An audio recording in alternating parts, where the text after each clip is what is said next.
It's a pleasure being with you, Matthieu. Just at the government summit. Amazing job by the Ministry of Happiness here in Dubai. We learn a lot about compassion and altruism. And I would like to ask you a couple of questions, and then if you can guide a meditation, short meditation for the big community, that could be Please. great. Okay. So you talk about compassion as altruism as a base to happiness in the world. Can you elaborate a bit more about that? How can we achieve that? So to be short, you see, we are facing many challenges. The short term of people getting their daily needs and surviving, and then the mid-term, which is flourishing in life, having a happy life, and then the long term. Now we're also responsible for the fate of future generation, which is a new challenge in a way. So for that we need a concept that reunites those three time scales and allow us to work toward constructing building a better world together. So selfishness cannot do the job, because then we only focus on our interest in the short term, and doesn't work. So we need more consideration for others, so that we have a caring economics, more social justice, less inequalities, people can flourish in life, and we need to care for future generations. So now we do have the potential for that. You know, everyone feels love for a dear person, compassion for those who suffer, but it's not very strong, it's not there all the time.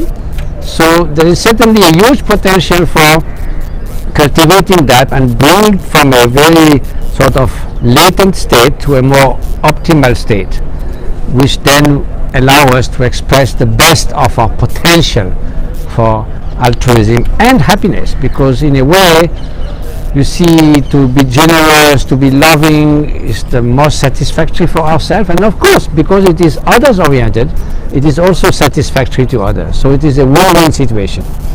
I love it. What is the role of meditation in order to help us get it into a more compassionate state? So we are not born learning how to read and write and play chess and things like that. We learned it.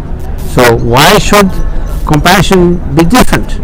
So yes, we have the potential for that. So we know that sometimes we have unconditional love for a beautiful child, but it doesn't last very long, and we do something else. So here instead we will bring that feeling to the mind, and we will cultivate it, nurture it. So as a meditation, you will first sit in a, well, you don't have to sit like too tense or looking like someone spaced out, but a balanced posture. You don't want to be meditating half asleep. Then you need to have a mind that is more calm, more clear, and more stable. So you might focus for a few minutes on the coming and going of the breath to stabilize your mind. Once this is done, you bring to the mind the image of a beautiful child or anyone for whom you feel, without any difficulty, unconditional love. May this person be happy, may this person flourish in life, be spared sufferings, and so forth. You let that fill your mental landscape, and instead of letting it disappear after 15 seconds, you nurture it, you keep it, you revive it, you maintain it. If it distracted, you come back. If it sort of vanishes, you bring it back. So you make sure that for 10 minutes, say, you will get this full quality of that loving kindness, compassion filling up your mental landscape. That is what this meditation is. If you repeat that regularly, it will change you, it will change your brain, it will change what you are. That's the principle of training: repetition, regularity. So we can do that. So now we don't have much time. No. But imagine that we do that, and then after a while you extend the circle of that love to other children.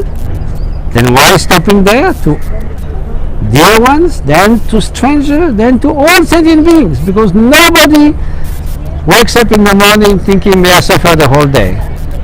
That doesn't exist. So we all aspire to happiness, and happiness comes through loving kindness, compassion.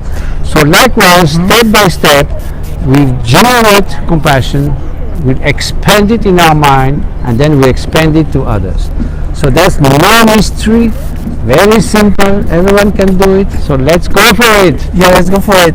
So can we imagine that we are driving and we need to calm down? Yes, well, don't close your eyes. Don't close your eyes, except if you're driving a Google car or something. But you can, if you have trained, say, in the morning every day, for instance, you see a beautiful landscape, and then even later in the day, that landscape or someone that you met, some dear person, your child, you can bring it to the mind immediately because you are familiar with that.